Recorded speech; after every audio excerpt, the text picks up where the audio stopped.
जे 2014 मसीह से शासन क्षमता को आसला परे वर्तमान सरकार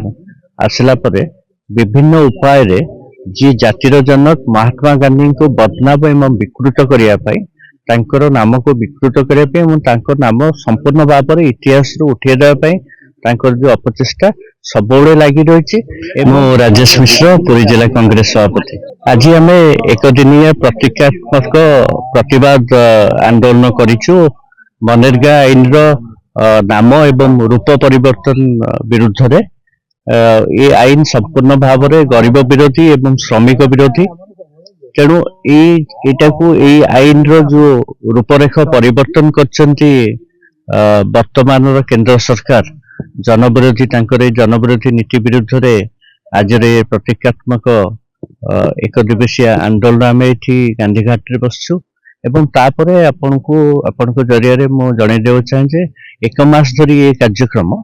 ब्लॉक स्तर रे पंचायत स्तर रे एवं विभिन्न वार्ड रे ये आपनकर नुक्कड़ सभा हो एवं विभिन्न जनगहली स्थान रे हमरो सब सभा अनुष्ठित हबो एवं जनसाधारण को आम सचेतन करिवो केंद्र सरकार जनविरोधी नीति एवं महात्मा गांधी को नाम मिटाइबा जो अपचेष्टा ता विरुद्ध रे आम जनसाधारण को विभिन्न माध्यम रे जणाइबो। देखंतु से तांकर उद्देश्य दुई प्रकार उद्देश्य रही। प्रथम उद्देश्य आपण मान लक्ष्य करथिबे जे 2014 मसीह से शासन क्षमता को आसला परे वर्तमान सरकार आसला परे विभिन्न उपाय रे जी जातिर जनक महात्मा गांधी को बदनाम एवं विकृत करने नाम को विकृत करने